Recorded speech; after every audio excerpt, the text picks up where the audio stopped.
Hi everyone, it's Tracy Baker here and this is Baker Gets Cooking, and today we are making orzo soup. So it's trying really hard to be spring here, but it's still kind of cold, and it's nice to have a bowl of soup when it's cool and cloudy and rainy outside. So today we're going to make some orzo soup. We're likely going to eat it, so it's Saturday, it's the weekend, and if you know what I do, I like to cook lots on the weekend so that I don't have to do it on the weekdays when I get home from work. So to start out with, we're going to saute 1 large onion diced, 2 large carrots diced, and 2 ribs of celery diced. And I'm just going to finish dicing up this last bit of celery here, and then we're going to put it in the pot. So I've got my pot heating up here. And I'm going to put a couple of tablespoons of canola oil. Use any oil of your choosing, or even butter for that matter if you want. And that's just going to go in the pot, and we're going to stir it up. Oh, and we'll add some salt and pepper. Salt and pepper goes into everything right at the beginning. So this is the foundation of flavor. Carrots, onions, and celery are kind of like the holy trinity of cooking. You'll find that a lot of recipes start with that, and that's because they are the foundation of flavor. So that's about 1/2 teaspoon of salt and probably about the same amount of pepper. And that just, whoop, carrot escaped. And that just stays in there and sautés kind of at a medium-low until the onions are translucent. Hi, we're back. My vegetables have been sauteing for about 10 minutes and they're nice and soft and the onions are translucent, and I have a little bit of browning at the bottom of my pan.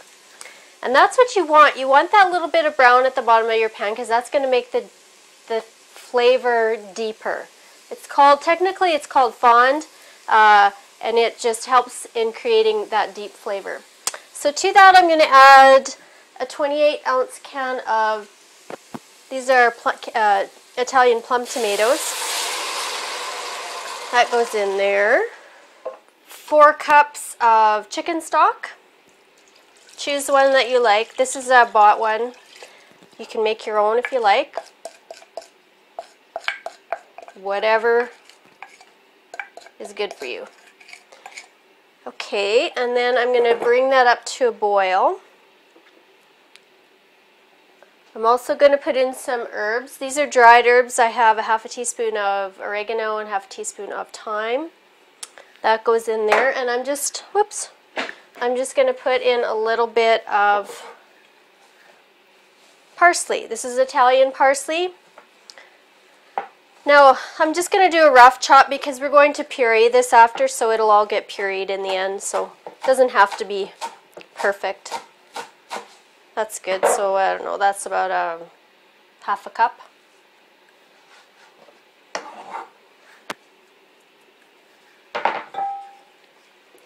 Okay, so I'm just going to let that go. I'm going to simmer that for about 20 to 30 minutes.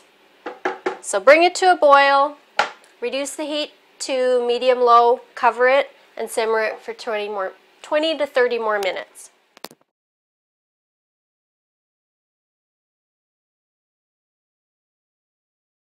So our soup's been simmering for about 10 minutes or so, and the pasta is nice and tender.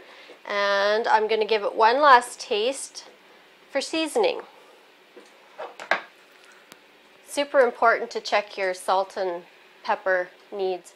It's hot, hot, hot, hot.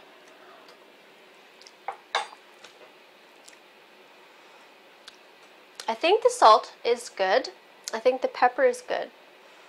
But sometimes when you use canned tomatoes, they are very acidic, and so to counterbalance the acidity, you need a little bit of sweetener. So you could use anything that's sweet. I'm going to use a little bit of sugar here. You could use honey if you wanted to, or syrup or whatever. This is just like a 1/2 teaspoon. You don't need very much, but it's just going to tame that acidity down a little bit. Okay, so let's taste her. I'm just going to put a little bit here. It's very hot.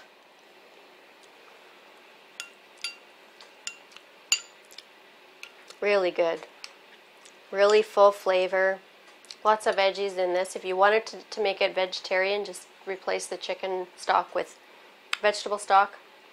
That's all you really need to do. It's pretty much vegetarian anyway.